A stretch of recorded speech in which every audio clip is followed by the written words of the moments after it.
What up? What up? What up?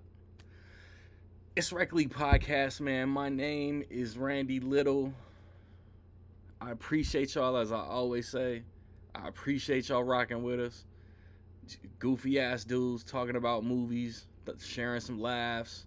Hopefully, putting y'all on some kind of cinematic game that you were unfamiliar with before you listened.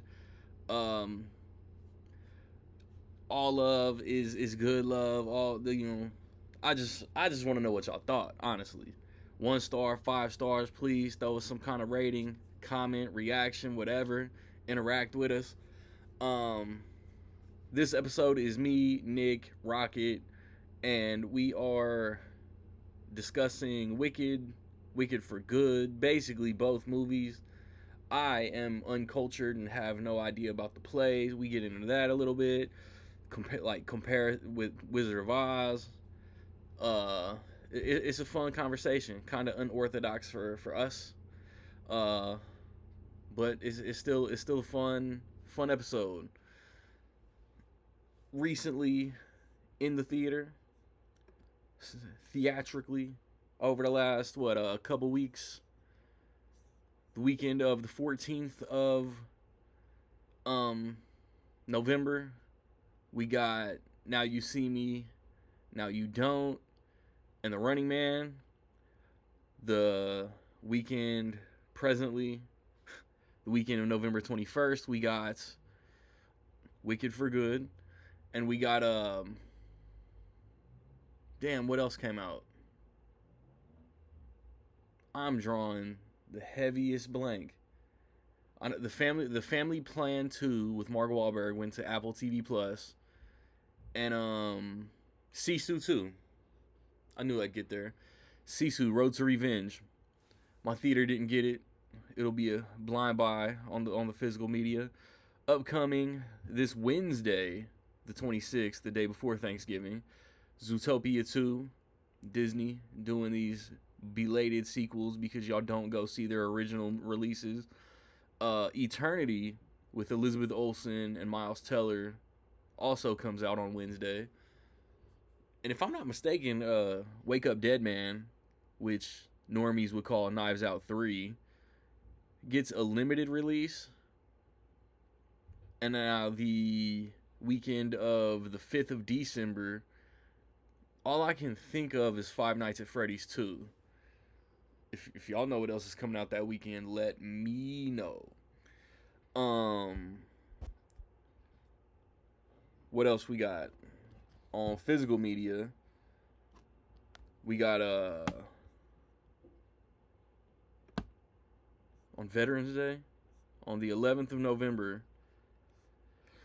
Arrow put out a Mask 4K, One Flew Over the Cuckoo's Nest 4K, The Naked Gun, Together, 25th Anniversary Grinch, Caught Stealing, Spinal Tap 2, U571, Him, Freakier Friday. I see a Superman 1 through 4 box set. I have no idea why.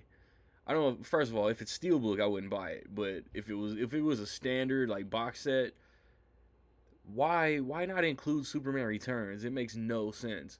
That it's Christopher Reeve canon. I see Two and a Half Men Blu-ray box set. It's a DVD sized package. It's ugly, but it's one of my favorite sitcoms of all time on Blu-ray. Gotta bite the bullet. First 2 seasons of The Morning Show. This was an insanely busy release day. The 18th, A Better Tomorrow on 4K, Out of Africa on 4K. Arrow put out Red Planet. I see a Casino Steelbook, Rent. I got Splitsville last Tuesday. It was a lighter Tuesday compared to the 11th. The 25th, we got Eyes Wide Shut, Criterion. We got The Long Walk, Conjuring, Pride and Prejudice. And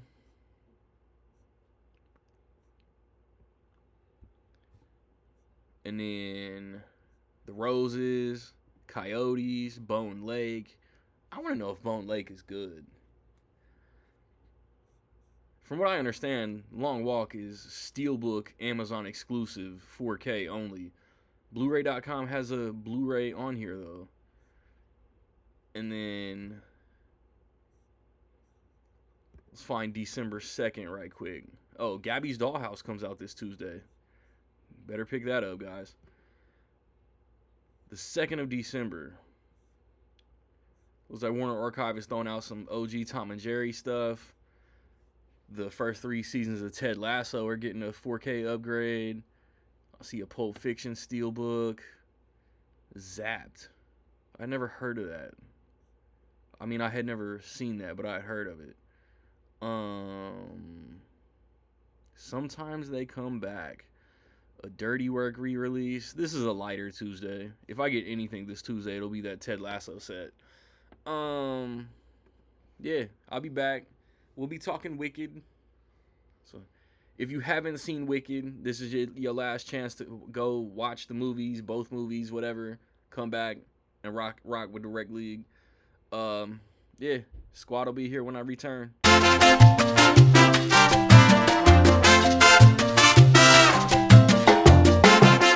7 days later, we back again. We have made a trade among the league. We got Rocket in place of Merritt, cause I don't know. I feel like this is gonna be the Nick episode. Finally. Yeah, sure. As it's about time, the audience says. In the last week, I only wrote down Hunger Games trailer. I don't even know what the subtitle is. I don't know what the book is called. I didn't even watch the trailer. I just wanted to talk about how perfect the casting is. I saw screenshots. I know I'm going to see it, and I know I'll probably see it ahead of Zootopia and Avatar and everything until November. Yeah, it doesn't come out for a year, which I'm surprised they gave us such a, meaty trailer ahead. Usually it's just a little teaser with, the logo. Yeah. So we're taking it back to, 2007 when we got the Dark Knight trailer, teaser trailer a year in advance. 2012, we got the Man of Steel teaser ahead of Dark Knight Rises. Mm-hmm. Even that Dark Knight trailer was nothing. It was some little voiceovers. That's all they had. I think it was the Bat logo with an Alfred voiceover. I remember watching. Some men just want to watch the world burn.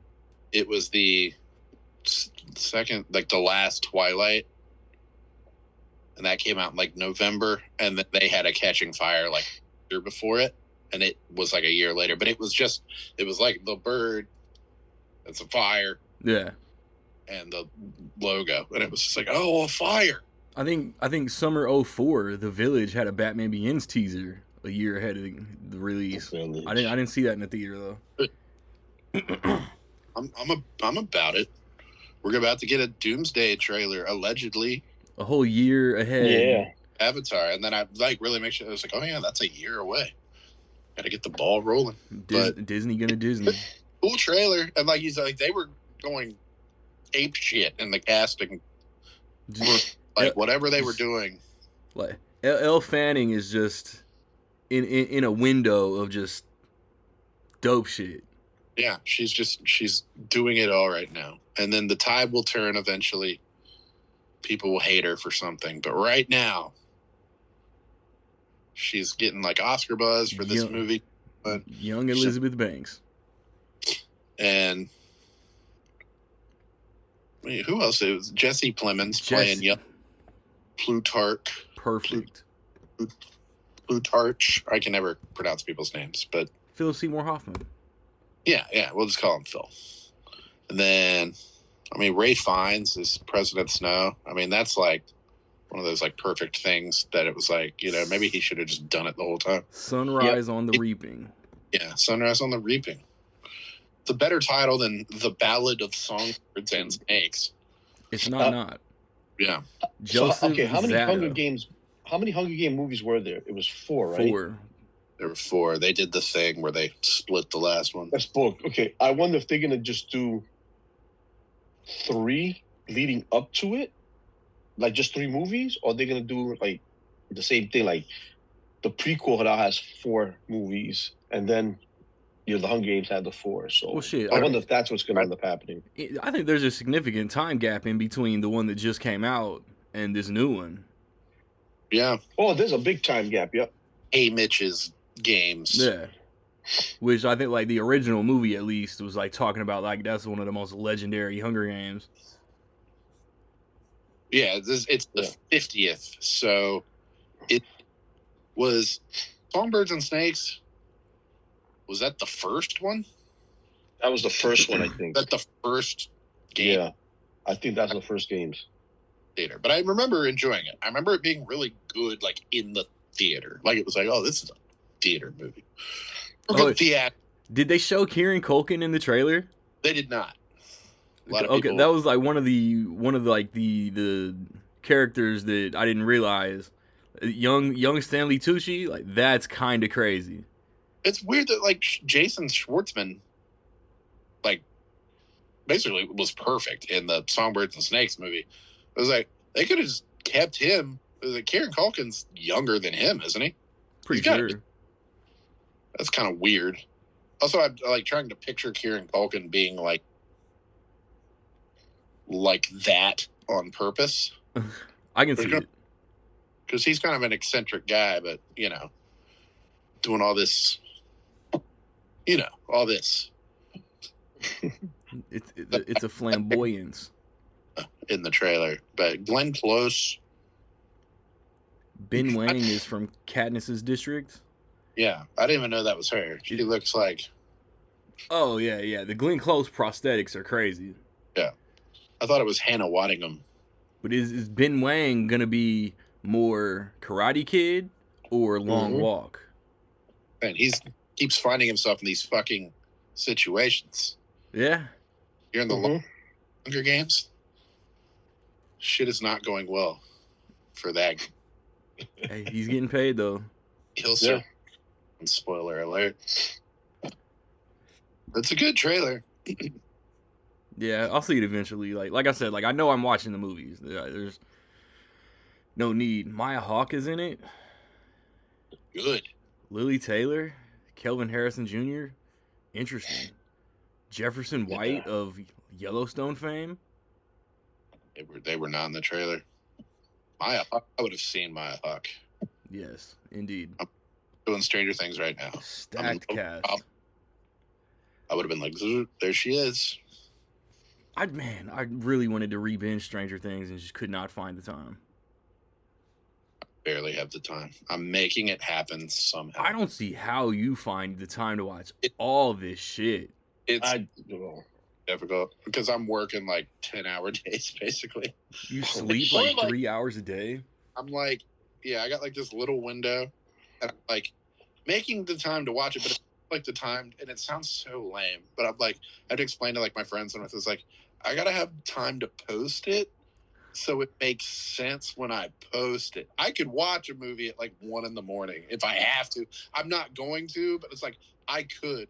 But it's like if I post something at 1 a.m, no one's gonna see it, but also I look like a psychopath. Like, it's like, Jesus, why are you up watching Zootopia Strange World at 1 o'clock in the morning? It's like, I've lost control of my life eating ice cream. Bro, it's like I got stuff right here sitting next to me from like last Black Friday that's still wrapped. Like I got a pile that I need to watch. Yeah. And Black Friday's coming up this Friday coming up, and I still got a pile from last year. Like, so how you watch these movies? Like, I'm like, man. You just have to plan it out. You get this little pocket of time between Halloween and Thanksgiving where there's like a little bit of time, and then it's like, okay, I can't waste any of this time. I gotta back up on the Disney movies if I'm doing it. I got TV shows I want to check. I have not watched Welcome to Derry since Halloween. Things fall off. Like, I fall off of TV shows.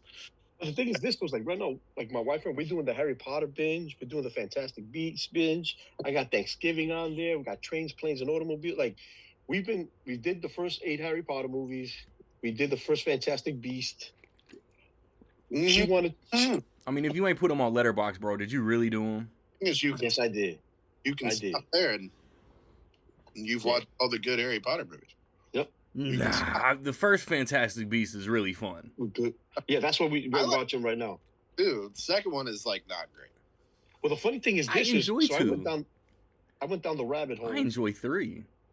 and I never knew until yesterday that technically Harry Potter, his first year is the year 1991.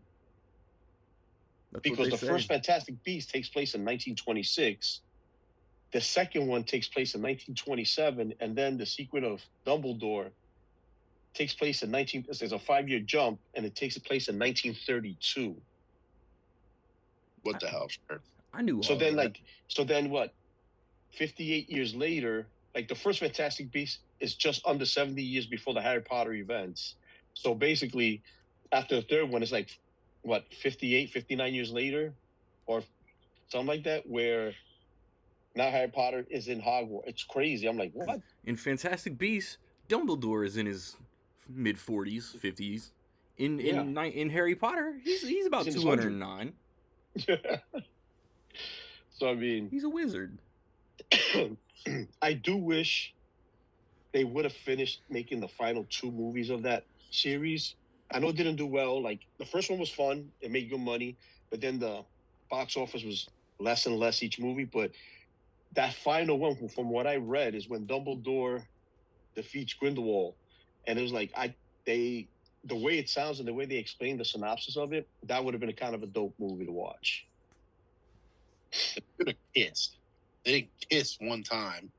Sat having a dinner, talking about how, well, I didn't stop you from doing your evil things because I was in love with you. I was like, kiss right now.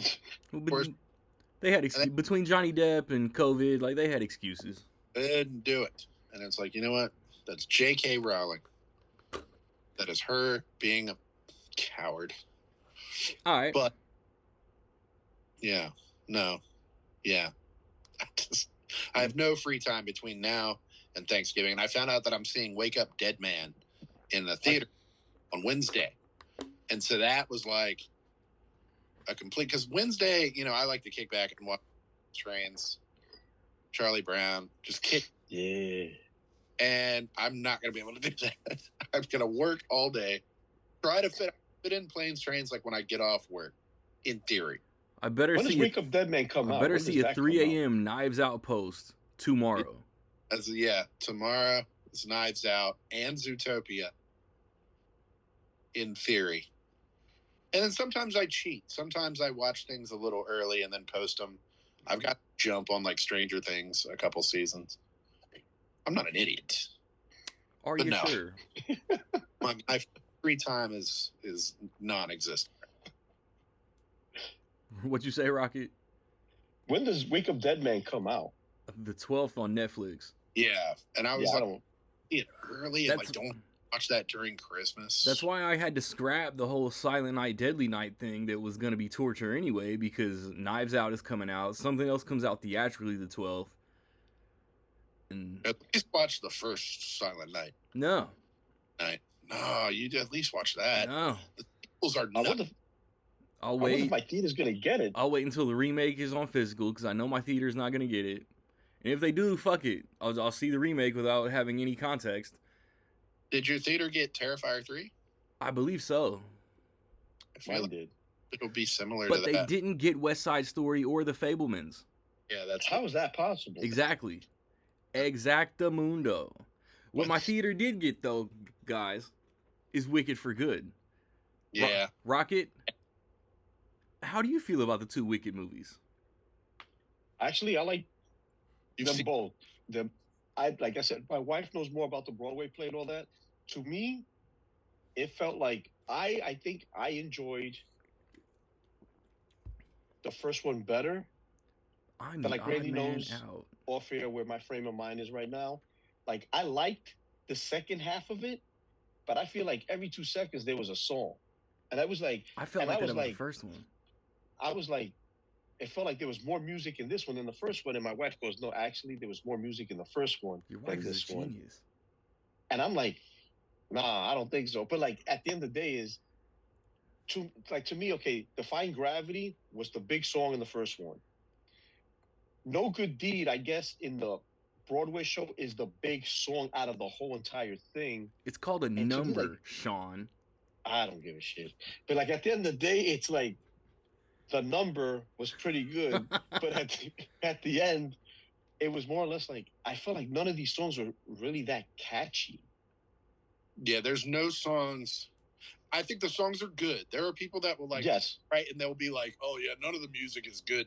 Like, no, the songs were all good. There is just it's Yeah. kind of like Frozen, where it's like the Frozen 2 very good, but it's like you're trying to match the music from part, like that's what you're trying to do, and it's like yeah. it's just not like you're not defeating Cynthia Erivo singing "Defying Gravity." Like you're just not, or Ariana singing "Popular." Like you're just not. You're not matching it. And it's, No, I'm in that You did- motherfucker yesterday. Like, bro, this shit could have been like 40 minutes shorter. Cause there was a song, I don't even remember the song, but there's a song toward the end. Like, okay, we're about to be out of here. And then one of them just started singing out of nowhere. Okay, we got like 10 more minutes. Fuck. people. I preferred For Good. No way. I preferred For Good. I give them both 4 out of 5. Good. I like them. The first one just. I think it was an expectation thing with me. Like I've always been like just a massive Wizard of Oz fan. The original Wizard of Oz movie. It's like the first movie that I remember at like 2 or 3, like just loving. Not even just like play it again. Just being like, I want to watch the film again. Can we watch The Wizard of Oz so I can watch it and from start to finish again? And like, I would watch it by myself and I would watch it with people. Like, that's like the first movie I remember like loving, just being like, I love this movie. Not just like, I love watching the TV. I love this movie. Have you seen this movie? And they're like, yes, we're in our 40s. We've seen the film. And I'm like, okay, it's the best movie. So like, I've always movie. So that was really it. Like I was like Wicked. I was never like a theater kid. I did drama in high school and like I was in the plays, but that's because I wanted to do acting. I went there, like I was in like my 9th grade year when like Wicked came out. So it was kind of like a big thing with like the theater geeks, like, oh my God, have you seen Wicked? And I was like, no.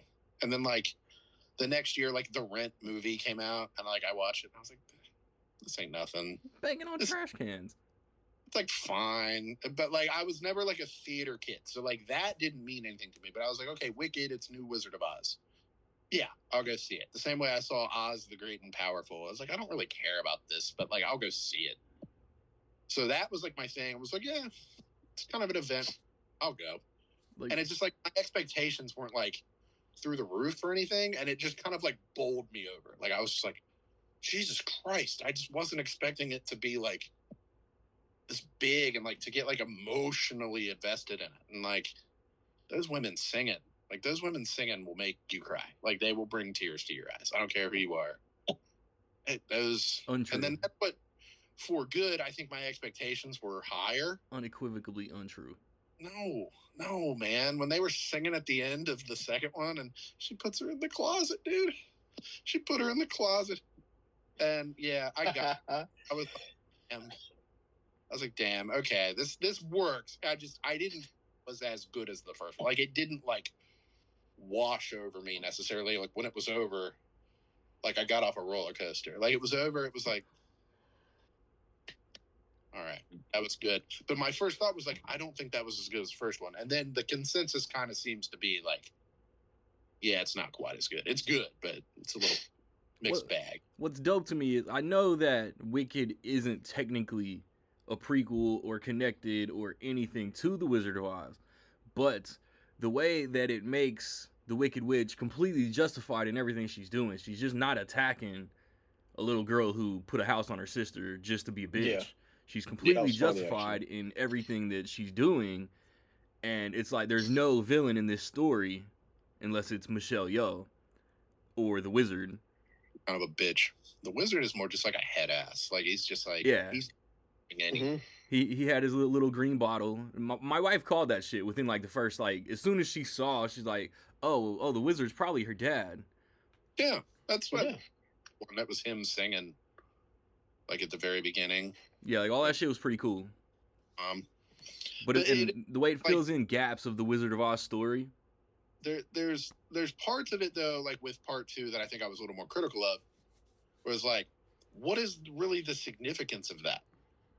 They don't really see. To me, it was like part 2 was like kind of long, but it was also like with that length, it was like they could have like kind of stretched out like the dough a little bit. Like it was like the significance of him being her father. Like really, why is she green?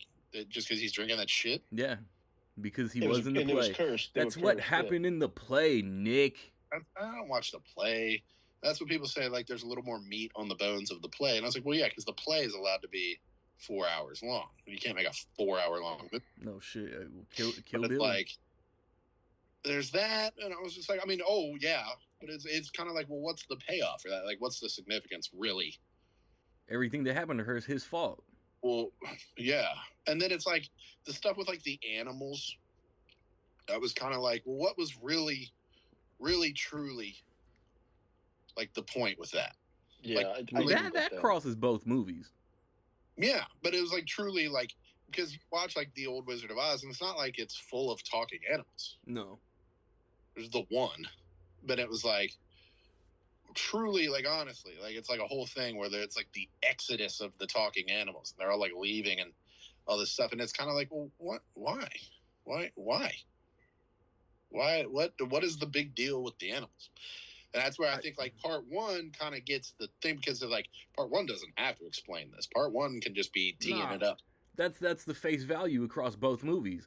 Her dad, her dad was her biggest hater. Her quote unquote dad was her biggest hater. She was raised by an animal, so she takes it personal when all the animals are getting targeted. Well, yeah, but it's like, why are they getting targeted? Like, what did the animals do? So she can stand up for them. Yes, they're not gonna go deeper into that shit. They came down with a case of plot disease, and it's like, well, I mean, it was fine. It's not like I was like, well, this makes no sense. It just kind of like when all was said and done, it was like, well, it doesn't end up being about the talking animals at all. So it's like, well, then no. Okay. And then like the Dorothy stuff is all funny, but I thought it was like kind of like rushed. Like, when Glinda gave Elphaba some red slippers, why did the sister never get those red slippers? I didn't understand that either. Is that just a play thing? Yeah, I don't know. Rocket, where's your wife? Putin? Well, the fun thing is, you guys probably know this. Spoiler. The reason why, like, so when they did the original Wizard of Oz, black and white, we get it. The slippers were supposed to be that silver-ish color, but because it didn't resonate on screen, really? Hence why they were red shoes, so they could be distinguished in the movie. They're like, the slippers are different. You know, you could see the slippers, but they were never meant to be red. Only like back then, they didn't know we were going to go into color TV and all that. But at the time, that's why the shoes are red, so you could distinguish it on film. So it's kind of like a Hulk being gray thing. Yep. The shoes were always silver, but like that's what I got. If you're gonna keep it, and I know it's not, it's basically Wicked and Wizard of Oz it's parallel, and they just meet up at a point, right? You would think they would just keep the tone of just the red slippers, but I don't get it. And it was like they kind of like it sort of just rushed past all the Dorothy stuff, which I understand it's like that. Yeah. They are not. Yeah. But it was like, okay, spoiler alert. If you don't know, it's not her story. But it was like Fiyero turned into the Scarecrow. I didn't like that they kind of like glossed over that until the end. They did. It was like ass, and it was like, oh, and then immediately the next scene, it was like you didn't see him turn into the Scarecrow the way I wanted to see that. That's what I wanted to see. And man, you didn't see him turn into the Scarecrow. And it was just like she saw like the vision of him like hanging there. It was like, yeah. No, and then she kept singing, and then it was like immediately the next scene was like Michelle Yeoh was like, "There's a little girl, and she's here with a straw man." Yeah, and guys, and it was like, why would he be? Because when they're having their little lightsaber battle, like right there where the house crashed, I'm like, logically, Dorothy's already at the Scarecrow. Yeah, like getting on down the road like the Wiz. Yeah, like. And first off, when they were fighting, she called her greenie, which is a slur. Yeah, I was like, that's a bit racist. Yeah, I was like, Jesus Christ, you've been holding that in the chamber for like a year. But anyway, yeah. And I was thinking, well, maybe he didn't have a brain. And I was like, well, maybe that was his whole thing. He didn't have a brain, so he can't remember shit. Like they gave him a curse or something. They never explained that. I don't know if they do it. But did it, and then the next time you see him, he knows who Elphaba is. He knows where he is and what he's doing. And when the dude that was with her sister came in with the tray, like, okay, he's Tin Man. Yeah. And then they did it. And then when Fiyero finally like sides with Elphaba, they say, "Have you misplaced your brains?" Yeah, oh, he's Scarecrow. Like, oh, fun. He's gonna be the Scarecrow. But like they did nothing with it afterwards. Like yeah, the Cowardly Lion straight called her out. You took me out of my cage. Yeah, but it was like so fast. It was like, well, wait, now you know damn well she was taking you out of the cage and to save you. Free. Now you're a little bitch. But it was so fast. It was just like, oh, I'm Coleman Domingo, and it was like, yeah. He had like 30 not even 30. He had like 10 seconds of dialogue, and they just hype up this casting. Like he came running in there, did his little thing. And it was like, we got to move on. Like we got to move on from this scene. But it was like, no, wait. This has to be important. And that's how I felt too. Because at the end, like you said, Coleman Domingo voiced the Cowardly Lion. The Cowardly Lion was in it for what, a scene and a half, maybe 2 scenes for a total of 3 minutes, if that. And it's like I agree with Nick. You know, you saw the guy who was with her sister. You saw a little bit of the transformation of the Tin Man. I would have liked to seen that with, you know, when he turned into the Scarecrow. Yeah, I thought it would be like a torture thing. Like exactly. You know, she'd be like, well, you're not going to remember shit. You don't have. Since you want. That's also why like Wicked is its own thing. The Wizard of Oz is its own thing. And the Wizard of Oz, she straight throws a fireball at the Scarecrow. Yeah. If they were clapping cheeks, she's not trying to burn this dude alive. Yeah. And that's what you like. This isn't married to the film version of the Wizard of Oz. Yeah. It's so iconic. It's such a classic that it's like synonymous. You think the Wizard of Oz, you think of Judy Garland, and you're not wrong. It's the best thing in the world. But it's like just L. Frank Baum's stories. You know, there's multiple books that expand for decades, and it's like it's just that. It's like a play on Oz. It's just that. So I'm like, okay, they're having fun with it. But yeah, if you compare it to the original, like the 1939, it's like, oh yeah, she's the Wicked Witch of the West. She sucks. She's awful.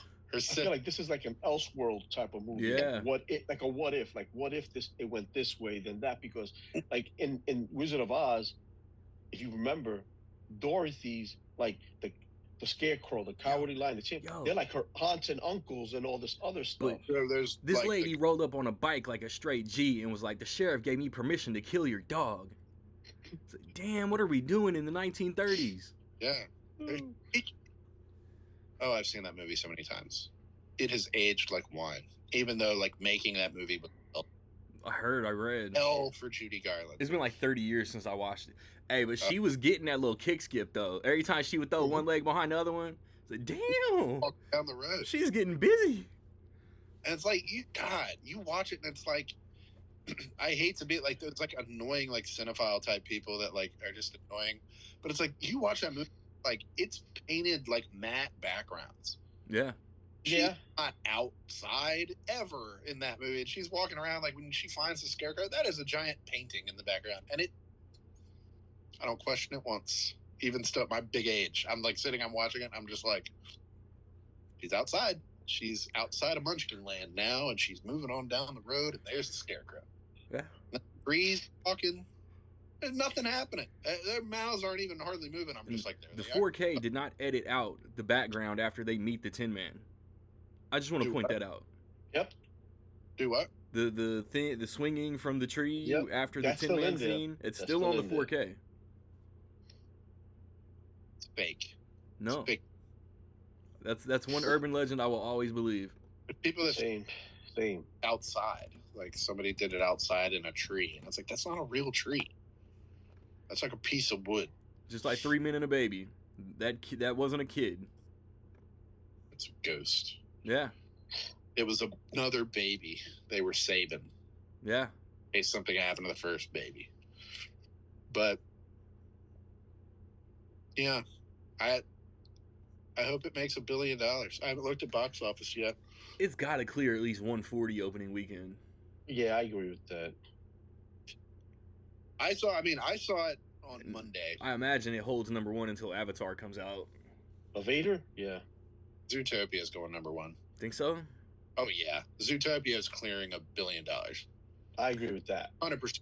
Zootopia, and they're gonna, if it does or doesn't, is hearsay. But they're gonna do a Moana 2 with Zootopia 2 and be like, "Oh, we made $1 billion." It's like, no, you didn't. Show me the. Right now, Wicked for Good, and this is. Let me see. I'm looking at it right now. This is for, just Friday alone. It made 68 million. Just Friday. Now the total box office. I know there was some early screenings and shit like that. Yeah. Right now, that's at 74.9.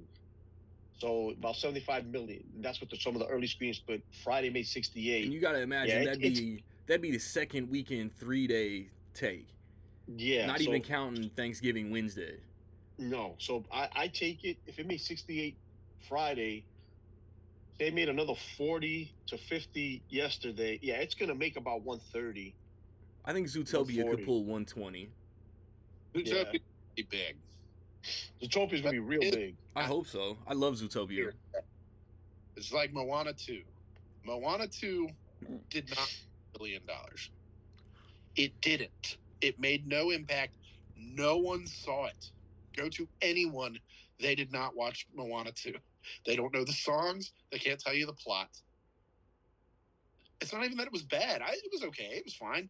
But I'm just like, it didn't make $1 billion. 1.059 billion. It did not. I want to go in with a gun, be like, show me the receipts. No, everyone sit down. Like, it just gets out of control. Calm down, Taylor Swift hoodie. Oh fuck! Oh shit! Put down the Super Soaker. Take off the Taylor Swift hoodie, and shut the fuck up.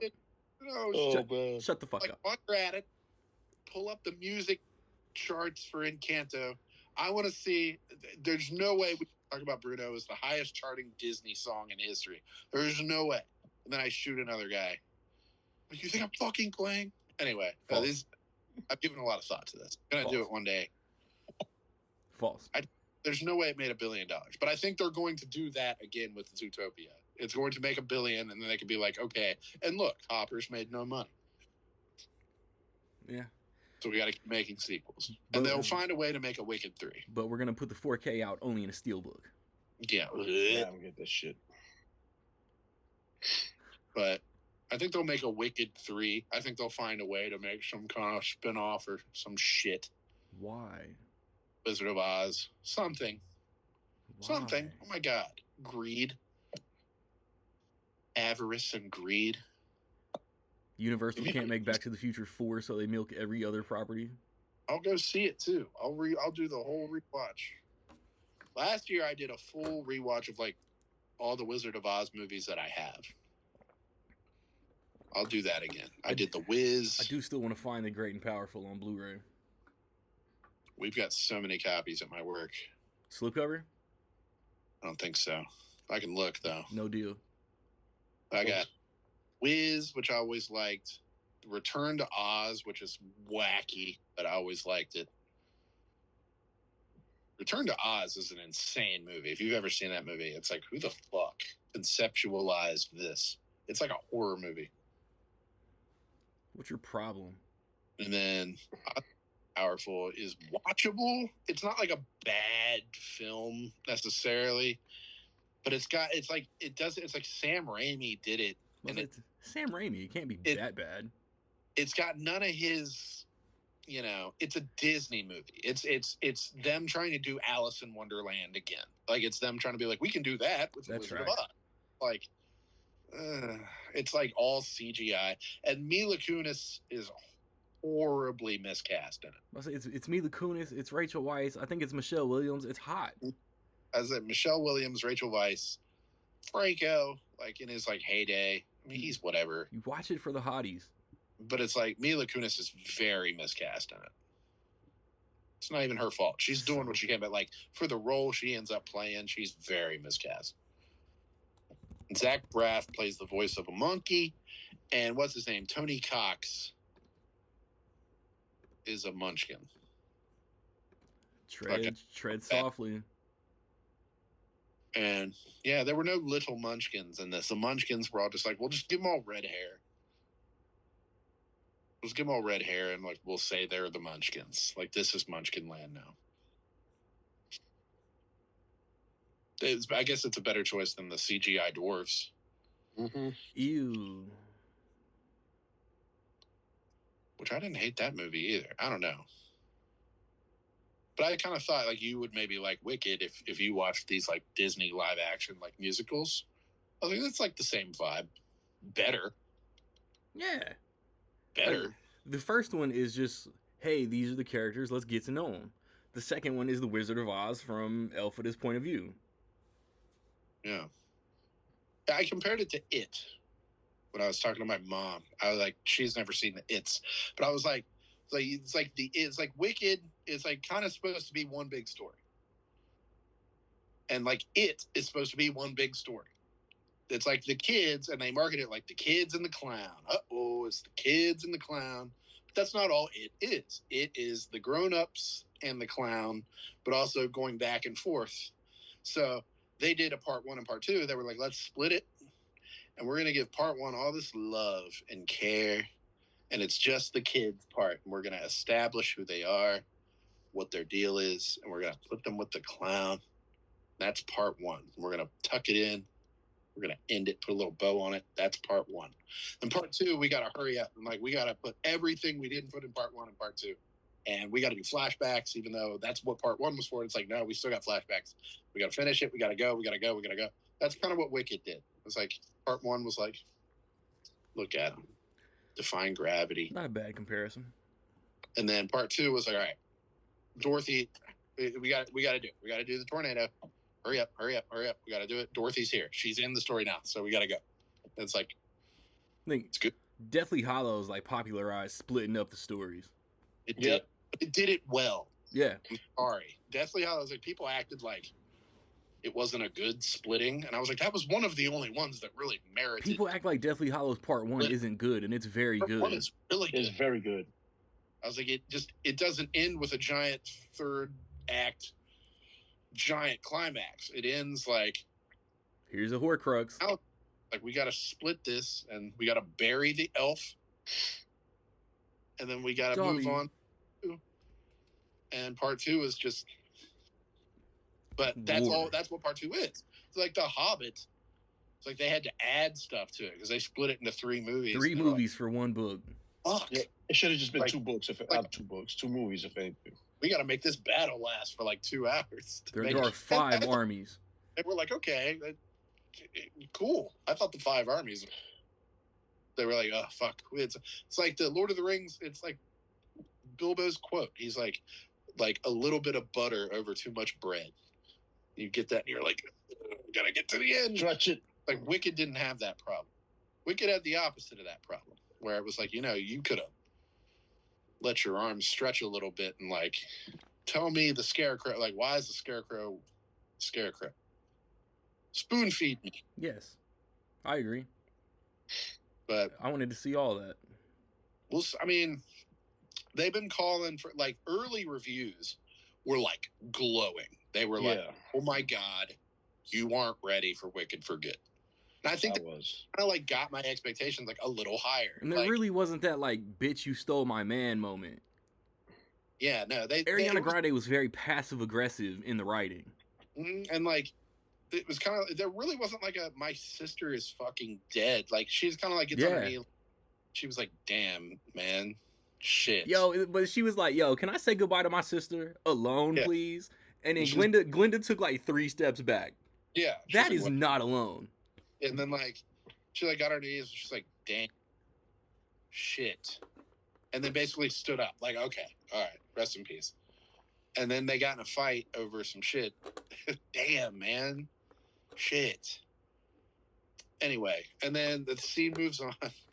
I was like, you could have taken just a little bit of She Loved Her Sister. The scene calls for emotionality. Where is it? I thought that shit was funny when they landed on her. Not gonna lie. I was like, "Where's Glenn Powell?" By the way, when I saw the fucking twist. A little bit. I was like, we could have taken a little time. I don't say that often. How many movies do you say that you're like, should have been a little longer? Many. But I'm like, you could have taken the time and been like, a little bit. Why is he the Scarecrow? But early reviews were like, you aren't ready for this. It is the spectacle of all spectacles. Ariana Grande is going to clinch the Oscar. I was like, oh, because I thought, to me, the first one, Is she?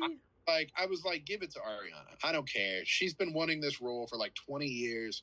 She was perfect in it. Perfect. She's perfect as Glinda. It's a perfect performance. She does all the songs. I was like, fucking give it to her. If it means that Amelia Perez wins no Oscars, give it to Ariana Grande. I was Okay. like, just, You convinced me. I was like, just no offense to Zoe Saldana. I was like, just do it. Give it to her. She was great. And then this one, I'm like, she was great in this. I'm like, is she better in this than the first one? I don't know. Yeah, No. Like my major takeaway is like, I already knew this shit, but it's like my major takeaway of not being a musical fan but appreciating these movies is just like Cynthia Erivo is just really dope. It's just everything. Unbelievable. I was like, those women singing are gonna. If that doesn't do that, like you're cooked. I don't know what to tell you. Like you just don't. You don't enjoy the art form, and that's allowed. But that shit's like incredible, and that's why I think like part one, like when it was over, I was kind of like walking off a roller coaster. Like, whoa! I just wasn't prepared for those women to sing at me like that, and me to get like involved in it. And then I just think this had slightly less of that. It had it though. Yeah. And I saw this on Monday as it was an early screening, IMAX, completely full. Like the sides, the back, maybe like a couple empties in the front, but so full. And like I could hear people like I could hear it. And it was like, okay, so this is working. This is effective. It's working on this giant group of people. I meant to take when we did the fourth quarter preview and last week, Merritt told me I was gonna be in an elbow to elbow, shoulder to shoulder theater. I meant to take a picture for you guys and put it in the group. There were like 4 people in there. Really? I'm telling you. Damn. My town doesn't sell out. Shit. Top Gun Maverick. I assume Avatar Doomsday will be somewhat crowded. My theater doesn't rush out to see hype shit though. Crazy. No, it was, and I got this perfect seat. I don't even know how everything worked out great. The theater didn't fuck it up this time. So many normies, and nobody really got on my nerves particularly. But yeah, that people were crying, and I was like, yeah, like that song they do, like the For Good song where they're singing together, and then she puts her in the closet. I was like, yeah, it worked. It got me there. I'm okay. So the whole time thinking, I'm like, I don't think this is as good as first one. And then you get there, and I'm like, hey, it got the job done, though. Like, it got me where I needed to be by the end, and people were clapping. And why did... Never mind. It's just some shit. It's some off-screen shit that nobody really has the answer to. Like, Elphaba fills up the thing with the water. The bucket. Mm-hmm. Yeah. So it's like, is she, like, just... like waving the white flag? Is she just gonna like take herself out? And then we see peeking through the door, Dorothy, give me the broom, water, I'm melting, and we see it in the shadows from Glinda's point of view.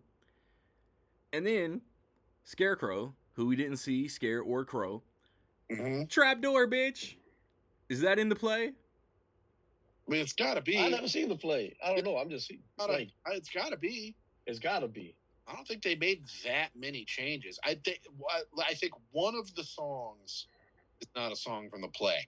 I don't know which one it was, so it must have been good. Like, it must have been fine. Sometimes you can tell where it's like, oh, gee, they added this.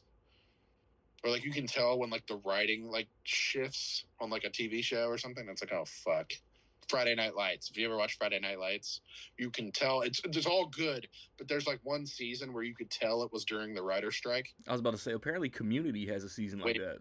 And it's like, oh, Jesus Christ. Some like studio head wrote this. But it's like sometimes you can tell, or like, what was it like? When people used to win American Idol, and like the American Idol people would write a song for them to sing, and it was like the biggest piece of shit. Like, oh man. And that was supposed to be like their hit song coming out. If they won, that's what they were gonna video hit. And it was like, Jesus Christ, this sucks. And then like Kelly Clarkson would make like a real album with real songs on it. And it was like, oh God, this is better. There was no song in Wicked that felt out of place to me. I don't know which song was added in. You could tell me, probably still wouldn't be like, oh, that song. But here's the thing, though. The movie trope still stands. Like, Nick, you said the scene, you know, she's watching from the closet and she sees the shadows of her melting. If you don't see it personally, a body, they're not dead. Yeah. Facts. Like, she throws the water. In the old school movie, she melts. She melts down. Yeah, she melts. What did she do here? Like, she threw the water, like, oh, fuck. Oh, God. And then just opens the door and, like, goes down. Ah, no, don't look down here. I'm melting. Oh. I guess she's a witch. She can do spells. I guess it doesn't matter. But it's just, don't come down here. Oh, no. Stay up there. Oh, no. I'm melting. Stay up there. Don't open the door. Oh, man. It's just kind of, the Wizard of Oz stuff was like, just like a smidge rushed. And I know even like John M. Chu said, like, he didn't want that to be the emphasis of the story. He was like, we're not even going to show Dorothy, really. Like, that is not the point. So I get it to a degree. I'm just like, it's got to make sense. It's got to make perfect sense. Like, as if you just dropped it in the middle of that story. She said, bye, Dorothy. Bye, Dodo.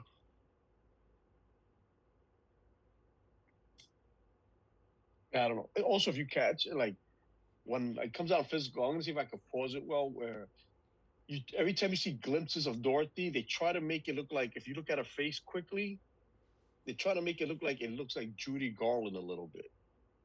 Yeah, like, if you catch certain glimpses of it. Really? Mm-hmm.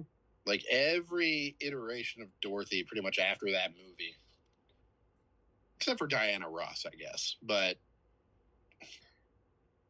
the pigtails, like the braid, and the blue dress, and it's like, is that how it is in the book, or did we just decide that? Like, we were just like, that's Dorothy. There's an iconic that movie that is just so unmatched. Yeah, for sure. And it still looks so good. It really does. Those look like monkeys. And I don't know if it's the hair. I don't know if it's the lack of glasses or facial hair. I'm sitting here looking at Fiyero like, this does not look like the dude from Jurassic World. Nope. He had an all-time bad American accent. That man is British. Like, some people are British. Orlando Bloom is another one. It's like, some people are just British and, like, that's okay. Yep. Let them be British. Some people can do, like, American accents and it's fine. His was like, more or less, survival is a long shot. And it's like, that's not how we talk, buddy. And like Orlando Bloom did that. If you watch that movie Elizabethtown, eventually he kind of talked over like, I'm going to Louisville. Dude, we don't all sound like that. It's Jonathan Bailey. Also, that's another thing. If we're talking about things that aren't real, Louisville. If we're talking about things that are not real, him being sexiest man alive. I'm not saying I agree as a straight man. I'm not saying I agree or disagree. He's very handsome guy, tons of charisma. He was great in the first one. I was like, dude, I didn't really know him. I didn't watch Bridgerton, so I didn't. Yeah. I don't really, when he initially came in that classroom dancing and shit, he was getting busy. I was like, dude, look at this. He reminds me of like Rupert Everett, like back in the day. Like, yeah, that's a good comparison. That's a good comparison. Got the charisma, and I'm like, but it's like People Magazine, like they're owned by like NBC, aren't they? No idea. Like all the judges from The Voice have been the sexiest man alive. Like, really? No, for sure. Like, Blake Shelton, really? For sure. No. John Legend, yes. The sexiest man alive, of course. But it's like, that's what this is. Like, some days, some years, I think they're like, they actually do a vote, and they're like, the ladies say Chris Evans. And it's like, okay, that makes sense. The ladies say Michael B. Jordan. And it's like, okay. But it's like, it's like, did the ladies really show out in full force? Like, Jonathan Bailey, the guy who's been in like 2 movies. Right. I don't think so. I think NBC, not saying that he isn't. He might be the sexiest man alive. Who's to say? But I'm like, it's like, this was like the year where NBC were like, okay, well, we're going to NBC Universal. It's like, we need to market Wicked. So he's our guy this year. I'm gonna go into all these studios with a gun. One day. He was in it like significantly less too. The real sexiest man alive poll. Just as I thought. It's been Hugh Jackman every year for 20 years. Every year.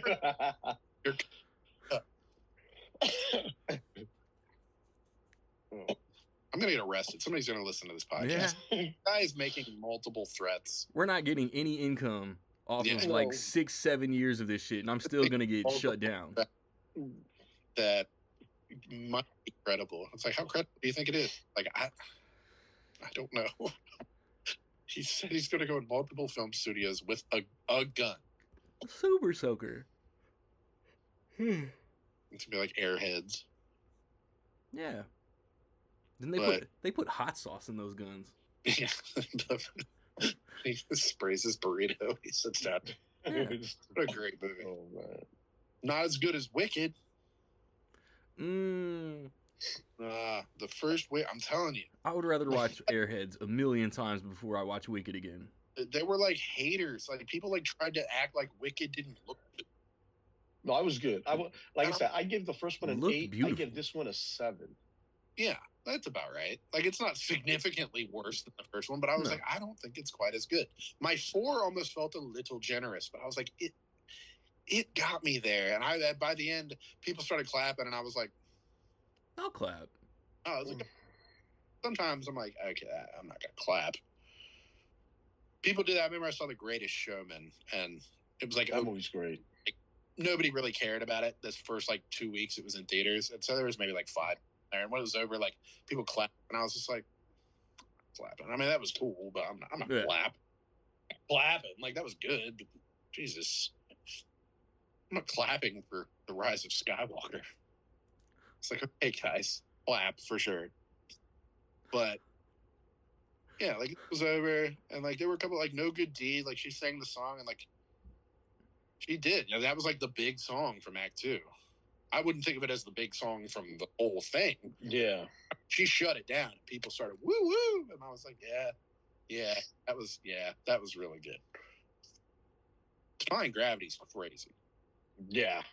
That shit's nuts. It's like one of those undeniable things. It's like Let It Go. Let It Go has been a joke for like 12 years, and I'm like, that Still song a banger. goes crazy. That's like, that song is nuts. Like, piano caught on fire while they were writing Let It Go. Like, it was like, oh fuck, oh my god, oh my god, we've got a hit. Oh my god, they aren't ready for this, and like, there's a reason it took the world by storm. You know what didn't take the world by storm? We Don't Talk About Bruno. The song did nothing. The song is nowhere. Nobody talks about that now. They barely talked about it like years ago. Oh, man. Like, nobody cares about Bruno. Which one of you motherfuckers wrote that shit? One of you dead motherfuckers wrote that song. Then I kill him on TV. Calm down, Arthur Fleck. Come outside. You put a camera on me now. Calm down, Murray.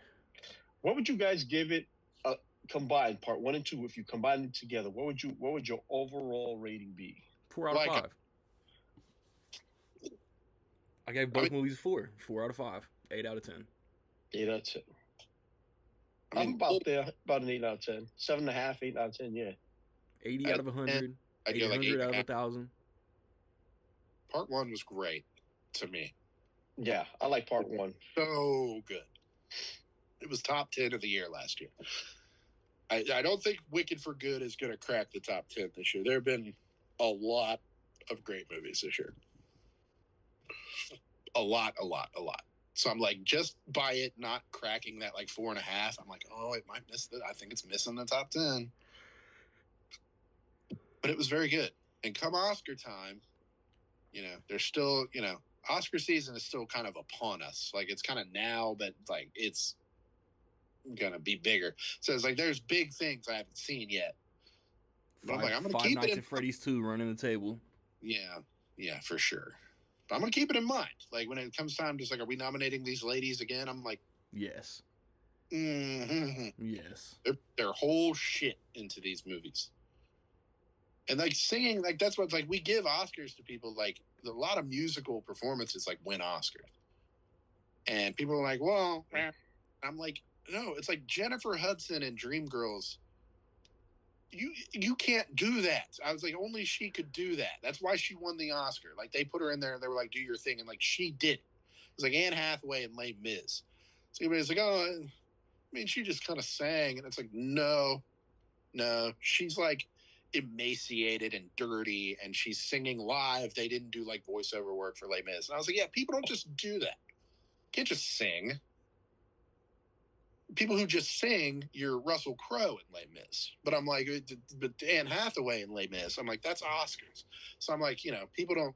I think they're enticed not to take this seriously because it's Wicked, and it's like, oh, it's silly, just silly little IP. And I'm like, no, those women are excellent in the movies. Yeah. They are wonderful. And then if you watch the Oscars, like they came out and sang last year, and it was like magic. They're gonna do it again. Wonderful. And yeah, I hope they do. And then I hope they put her in the closet at the end. She put her in the closet. She was like, I love you. And like closed the closet. And like, yeah, I was like hiding my face. I was like, oh no. I don't know, dude. Oh, they're best friends. They should have just been allowed to be best friends. Both these movies take place over the course of like 4.5 days. No, it's a long time. And they was like, They was fighting over a bedroom, and then they was friends, and then they was beefing, and then there was a love triangle, and then it was like loving each other. Like it's a roller coaster over a short amount of time. It's good character work. No, they said at the beginning of For Good that it's been like a while. It's been like months. She's established like the reputation as like the bitch. And then it's like good character work. It's like Glinda didn't even, like, with all the shit going on, like she didn't even consider that like Fiera wasn't into her. And like on the train station in part one, like he comes up and he's like brooding, and he's like, I think about that day in the forest. She's like, me too. And she's out of it. Like she's just like, me too. With obliviousness and ego. And that's, like it's good character work. There's good payoff with that kind of stuff in part two, because it's like, Glinda's character kind of gets, like, she gets knocked down pegs. It's good. Good stuff. Yeah. Look at the real world right now, though, is, be honest, real world. People that get used to getting everything they want when they want are oblivious. So when something like that happens, they think it's about them, because it's always been about them since they were little. So they know, you know what I mean? Like it's so she, like Nick, you hit on the head. She was oblivious to that. He's not talking to her. No. It's just when somebody's used to getting what they always want and never hearing no. Yeah. Green Queen. The whole trajectory of the Ariana Grande character from the start of part one to the end of For Good is very well written and yes, it is. And everything. That's why people are like, give her the Oscar, and I'm like, and now more people are thinking like, overall the consensus is like, it's not quite as good as the first one. It hit and miss, but it's not quite as good. Now it's like the consensus is starting to like kind of shift, and I'm like, well, she's very good in this one. She's very good. But it's. Yeah. But you also got to think like I'm not big into musicals. Like to me, like West Side Story, Greatest Showman is fantastic. I'm not a big musical person into music. Hamilton, when I saw it on Disney Plus, that was fantastic, and I saw it in the movie theater, and Hamilton was really good. But people that have actually seen the play, the Broadway play, and probably have gone to see this, are more into it than, say, myself. I don't see so much, but at least myself. And that, it's like us. When we have an interest in something, like you, Nick, you love sports. I know that. It's like when you have an interest in those things, I do, you, famously. you critique, whether it's football, baseball, whatever it is. Like, Randy and I were into, we critique it more where somebody else be like, I don't give two shits about it. Like, and that's the thing. It's, for us, it's a big thing. To some people, this movie is massive.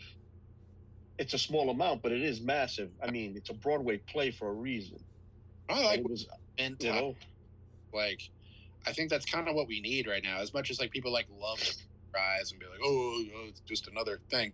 It's like, dude, the Wicked, like people loved it. As soon as they announced that they were splitting it, making a part 2, now people are way more critical of it. And it's just like, okay, because it becomes IP. But I'm like, it's an event though, and like an event-ized movie brings people to the theater, and like absolutely, we'll keep getting Avatar theater, and we'll keep getting F1 and Top Gun, things like that. Sinners, like movies like that will still come to the theater because it's like, oh, Oppenheimer. Well, we want to put this in a theater, right? Like we want to build, we want to hype it, we want to eventize it. I like, the first Wicked was like the most marketed movie I think I've ever seen.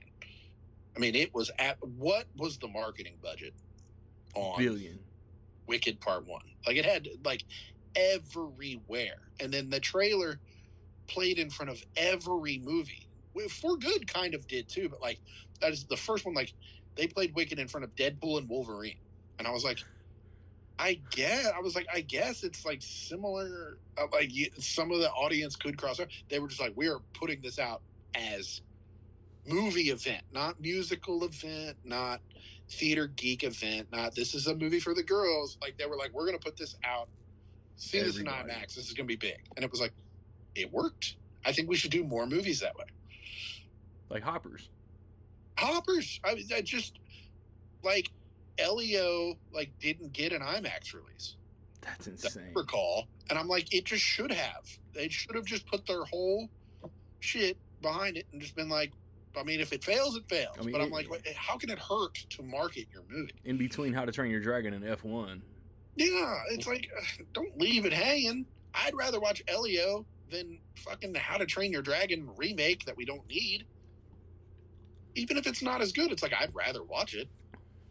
And it's like, I don't know. But effective marketing, effective release strategy. I got to see it early because I'm a king. I feel like I was going to say something else, but I just lost. I lost it. It's gone. Sounds like it's for the better.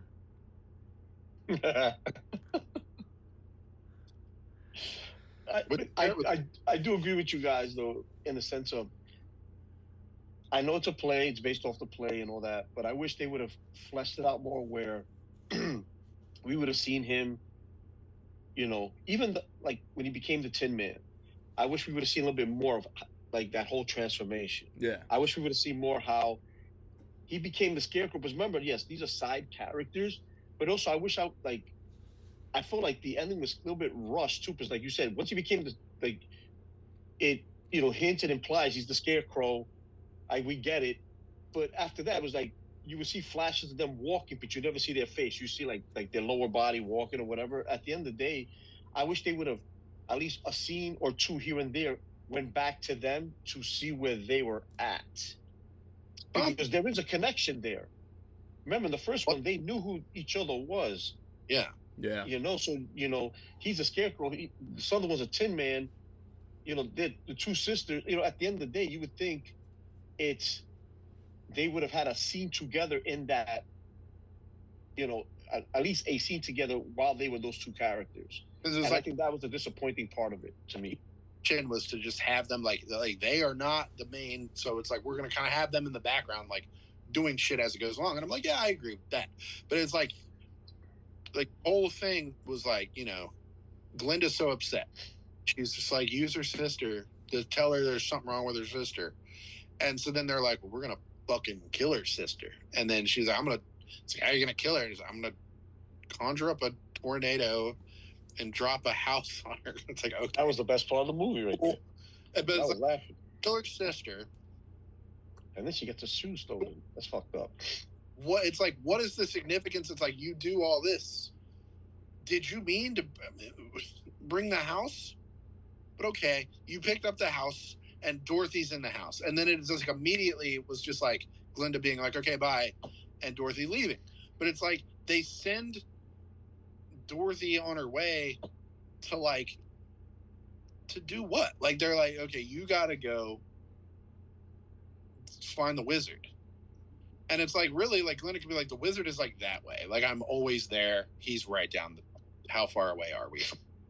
But it's like, we got to send her to the wizard. She gets to the wizard. The wizard says, bring me the broomstick. So it's like, that's Dorothy's whole point. But it's like, Glinda's like not even involved in this. Yeah. Where the old movie, and I have to presume the books, Glinda's like Yoda. Like she is like there kind of like overseeing the whole thing. Like, this is your journey, Frodo. You have to go do this. I mean, Frodo. she does send the snow to wake their ass up. And then, yeah, like the asbestos snow, she does that. Like, oh, they fell asleep in the poppies. Oh, Jesus Christ. And she got to go and, like, fix that. I was like, I don't feel like Ariana's Glinda is doing that Captain in this. Save-A-Ho. But what I was going to say was, like, theater people are funny to me because they will love things. Like, you talk about Hamilton. Mm-hmm. Talk about something I do not understand the hype of is Hamilton. Like, I mean, I would try again, but it was like I watched it on like the Disney Plus, and I was like hype. I was like, cool, I can finally see what all the hype is about. And like, I just didn't get it. Like, I was like halfway through it, and I was like, is this really just about this? Like, they're gonna sign the Declaration of Independence or whatever. Like, it was like, yep, that's all it's about. And like, I don't know. I think the hype of Hamilton was the way they did it. Yeah. Because remember, plays are not done that way with rap. Yeah. But And you know, like it's just a different style and the way it was done. I just don't get it. I don't understand, like, you know, old white like fucking love Hamilton. And I was like, you wouldn't like this in any other context. You like it because it's Hamilton. It's just odd. But then it's like, it happens a lot. Like something like Dear Evan Hansen. I don't know if y'all saw that.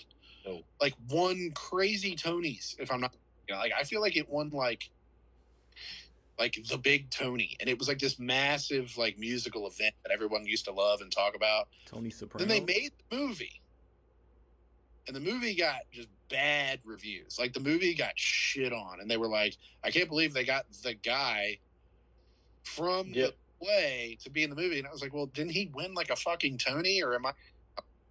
They're like, oh, he's in his mid-20s and he's playing like a high schooler. And I was like, is that weird? Haven't we been doing that for? Wasn't Tobey Maguire 31 in 2002? I'm watching Ghost play a high schooler right now. Like, what are we talking about? And then people talked about the plot, which the plot to Dear Evan Hansen is insane. It is out of control. But I'm like, isn't that the plot of the Tony-winning play? Or am I taking crazy pills? The plot is nuts. Probably both. I don't know what the plot is. It is out of control. But I'm like, it's not like they have a new plot. The plot is the play that everyone loved. Cats is the same way to me. I'm like, Cats was this fucking Broadway phenomenon for like 20 years. And movie sucked. People clawed their eyes out over Cats. And when I was little, I used to see like the commercials and stuff for like Cats, and like, it looks bizarre, but it must be good, right? Like it's Cats. That must be awesome. The movie it's out of control, and I'm like, they couldn't have changed the plot. Like, yes, they look insane. Like that was a choice to make the people look like that. So yeah, that is not helping. But I was like, the plot is out of control, and like the music is out of control. There's no control here. Like it's insane. It's out of control. And people are like, oh my God, the story is so bad and the music is so bad. And I'm like, but that's the play, no? Like, that's the play that everyone loves. They didn't change that. So Rent is kind of the same thing. Like, it's like this Broadway phenomenon. And like the movie is like, whatever. that's not great. Like, it doesn't translate, like, whatever. So it's like, it's good to see Wicked. I mean, it has to be, like, are there any, like, what are the other big Broadway, like Chicago, West Side Story? I think both versions of West Side Story are pretty exceptional. Sweeney Todd, I think, is great. Les That's a Mis. good one. But I'm like, yeah, this has to go down as like one of the best Broadway adaptations, because there really aren't that many good ones. We all have to watch more Broadway adaptations, is what I'm getting at. Randy, No. Hard pass. you got to watch Les Mis. You got to watch. See Les Mis. Les Mis was good. Les Mis is wild. My mom hated, like, because most of it is singing. And she was like, man, I know it's a musical. They would do some talking, but a lot of Les Mis is like just singing, like, I want. It's long. And That's a long one. I'm hungry. I want to eat this bread. You can. Yeah. It's like, I don't want to go to jail. I want the bread. And it's like that for like 2.5 hours. Randy, you love it. Fuck, that was crazy. Wicked But it's didn't so focus good. enough Like, on Hogwarts. I want the bread. Oh man. Sweeney Todd is really. Tim Burton Sweeney Todd is I fuck with Sweeney Todd. good. Yeah, Sweeney Todd's real good. It's crazy good. In the Heights, if you never saw John, That's fantastic. In the Heights was really good. Fantastic. It the love. It came out the same year as West Side Story. Sign me up for more Melissa Barrera. Yeah. Both it was her and Batgirl was the other girl. Yeah. Yeah. Play Batgirl. And yeah. Highlight for sure. Also, the movie's really good, and like the music was good. We'll do another episode where we talk about Broadway. I don't think so, Tim. I'll dress up.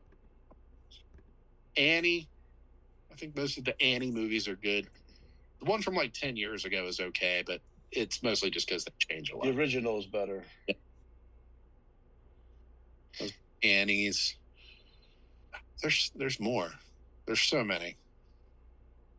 Cabaret. Like, you get back to like the classics. Like, oh yeah. But not as good as Wicked. Wicked's the greatest of all time. It's the greatest one. But they didn't focus on Hogwarts enough.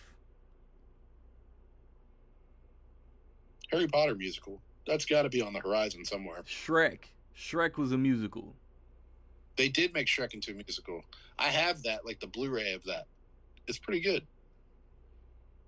What about That- John Wick musical? John Wick music. Oh, that'd be great. Back to the Future is coming to the my theater downtown. I'm like, do I want to see that? I would saw watch those. here, and Beetlejuice the musical was awesome. It is nothing like the movie though. It's very different plot, but it's very good. I would watch those. So, starting to run on fumes. I know Rocket's getting close to having to dip out anyway. I think in 2 weeks we'll be in December. We can do something Christmas themed. Mhm. I don't know what yet. I'm gonna put it on you guys to come up with an idea. We got 2 weeks. I'll be back. I'll put a Rudolph. wrap on it. It's Rec League.